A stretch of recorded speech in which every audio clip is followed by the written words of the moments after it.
Assalamualaikum warahmatullahi wabarakatuh. Perkenalkan, nama saya Muhammad Anwar Qayyum dengan NIM 24060 1171 30082. Di sini saya akan mempresentasikan tentang hitungan manual atau metodologi dari skripsi saya yang berjudul Implementasi Algoritma YOLO versi 4 berbasis Dragnet dan Optical Character Recognition pada pendeteksian plat nomor kendaraan. Jadi metode penelitian yang saya lakukan itu dimulai dari pengumpulan data, kemudian pelatihan model Euro versi 4, lalu preprocessing citra, kemudian deteksi objek menggunakan Euro versi 4, lalu melakukan rekognisi karakter dengan library Tesseract OCR, lalu melakukan evaluasi terhadap hasil yang didapatkan. Berikut merupakan dataset yang telah dikumpulkan. Dataset ini didapatkan dari Open Image Dataset versi 6. Untuk link Open Image Dataset versi 6 dapat diakses melalui link tersebut. Kemudian dilanjutkan dengan pelatihan model YOLO versi 4. Di sini pelatihan YOLO versi 4 akan dibagi menjadi 1650 data latih dan 350 data validasi dengan total data 2000 citra. Lalu pembangunan model YOLO versi 4. Model yang akan dibangun hanya menggunakan Wake model YOLO versi 4. Data yang akan diberi satu kelas kondisional yaitu license plate, yang mana satu kelas kondisional ini berarti memiliki dua kelas yaitu license plate dan not license plate. Lalu akan digunakan pre-trained wake untuk layer konvolusi. Pre-trained wake di sini digunakan untuk meningkatkan akurasi dari data latih. Kemudian terdapat preprocessing contrast stretching, yaitu yang merupakan teknik untuk mendapatkan citra dengan kontras yang lebih baik daripada sebelumnya.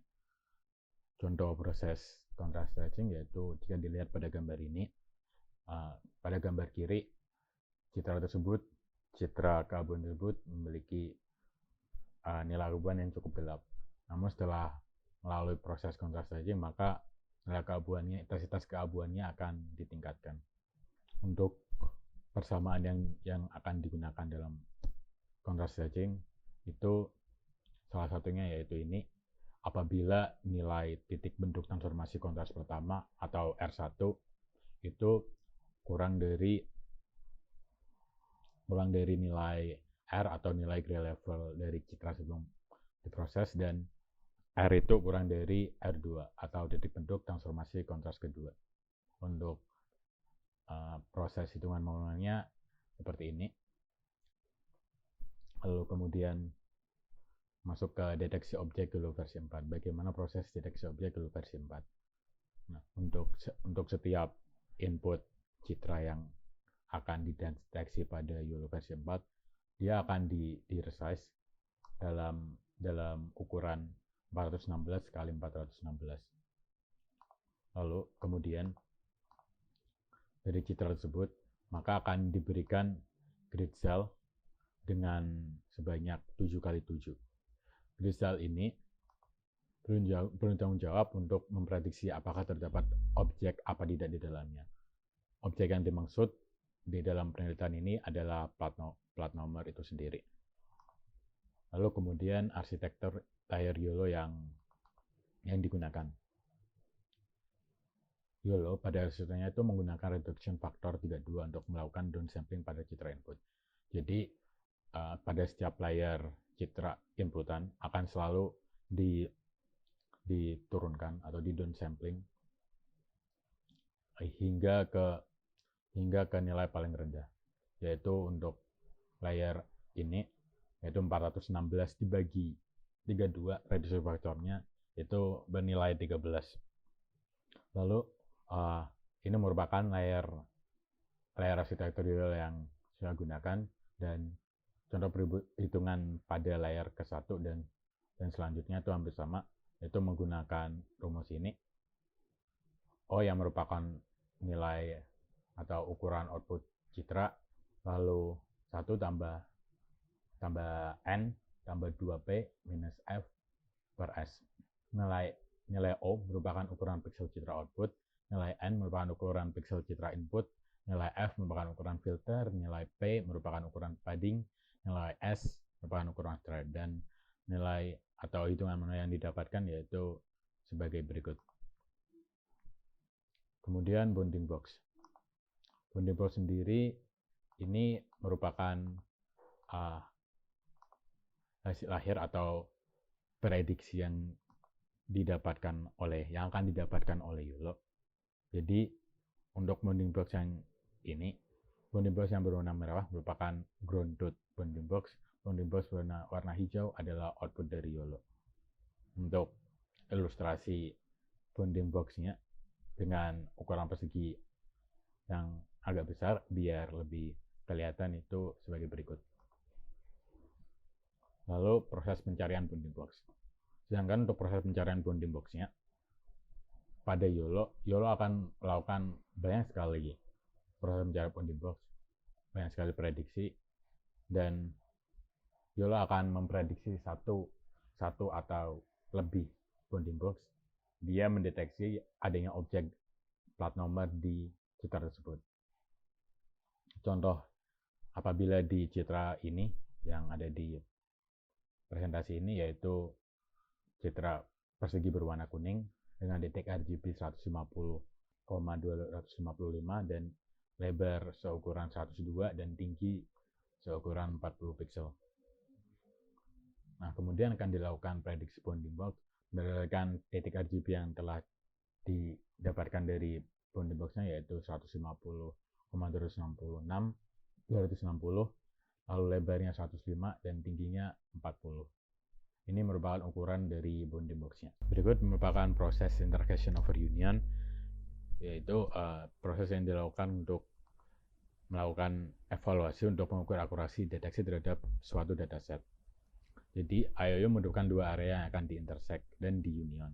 Dua area tersebut adalah grounded yang mana yang berwarna kuning, lalu dan prediksi intersection over union atau yang dideteksi oleh model yaitu yang berwarna merah.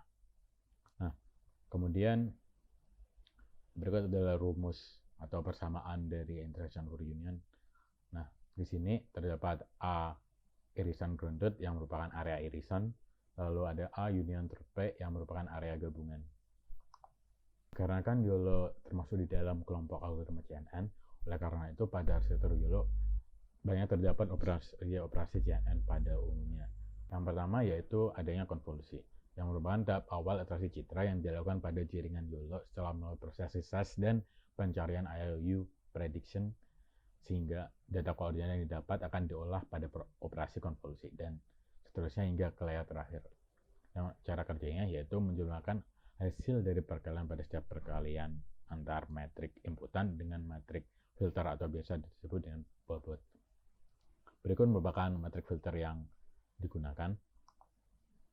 Lalu di sini terdapat metrik awal yang akan digunakan dalam menghitung proses CNN.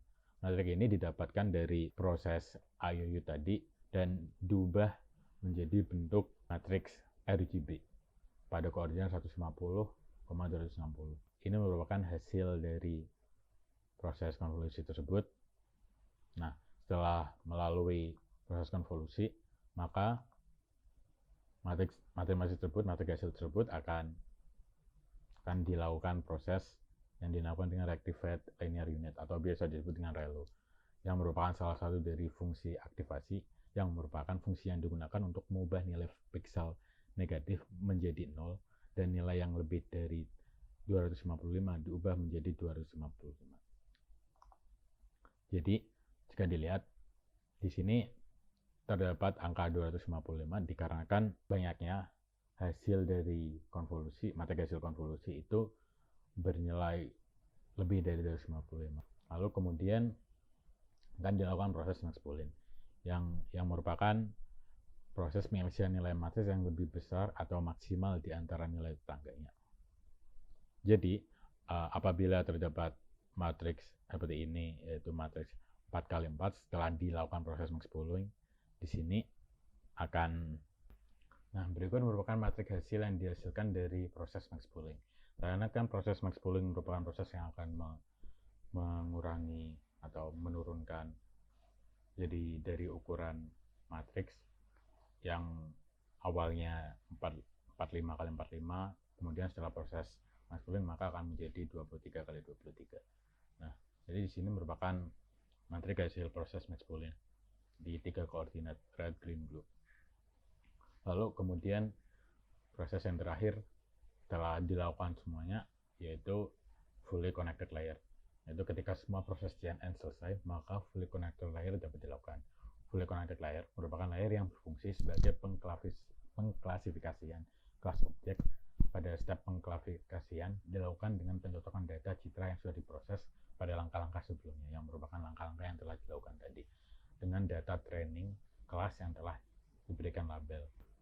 Kemudian penjelasan dari proses Tesseract Optical Character Recognition.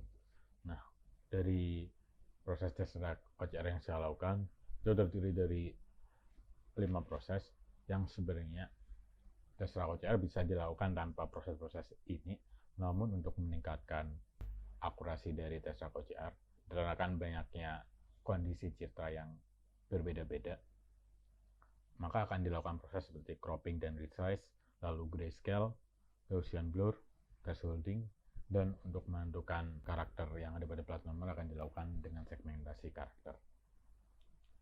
Yaitu proses yang pertama yaitu cropping dan resize.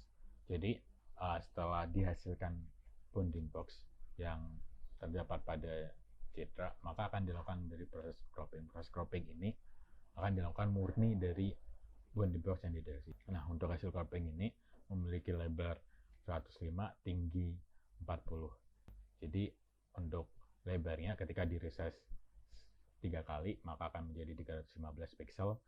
Untuk tingginya di resize sebanyak 3 kali maka akan menjadi 120 pixel. Yang selanjutnya yaitu ada proses grayscale. Proses grayscale adalah teknik yang digunakan untuk mengubah citra berwarna RGB menjadi bentuk grayscale atau citra keabuan. Dengan pengubahan ini, matriks penyusun citra yang sebelumnya 3 matriks akan diubah menjadi 1 matriks saja.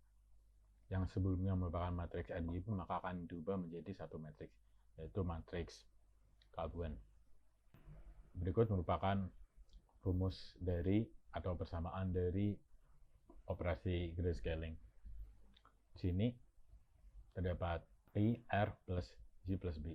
Nah, nilai I merupakan nilai intensitas grayscale. Lalu nilai G merupakan nilai intensitas warna hijau. Lalu nilai B merupakan nilai intensitas warna biru.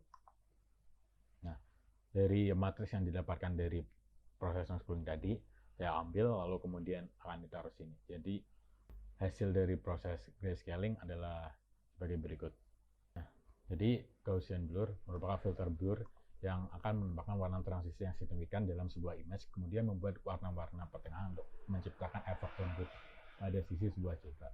Jadi efek Gaussian blur ini akan mengurangi noise apabila terdapat pada citra tersebut. Nah, rumus atau operasi Gaussian blur yaitu sebagai berikut. Gx, Y merupakan nilai Gaussian filter dan 1/2pi nilai deviasi standar distribusi normal Gaussian, dan X, Y merupakan posisi koordinat mass. Nah, kemudian matriks distribusi Gaussian 2D yang akan digunakan adalah sebagai berikut, dan matriks hasil proses Gaussian blur dari matriks sebelumnya itu sebagai berikut. Nah, ini merupakan hasil dari proses grayscaling yang mana citranya akan berwarna keabuan dan agak memiliki filter blur sedikit atau agak buram, namun lebih halus. Yang selanjutnya yaitu adalah proses thresholding. Untuk proses thresholding ini saya menggunakan metode Otsu untuk menentukan nilai thresholdingnya. Nah, thresholding itu sendiri adalah metode segmentasi yang sederhana. Nah, metode threshold ini dilakukan agar dapat lebih mudah dalam melakukan pembagian wilayah yang homogen berdasarkan kriteria keserupaan untuk mengenali objek. Jadi, contoh dari hitungan manual proses thresholding adalah sebagai berikut. Nah, dikarenakan saya menggunakan proses Otsu, maka nilai nilai thresholdnya itu akan didapatkan secara otomatis. Nah, jadi untuk proses ini nilai T yang saya tentukan yaitu 100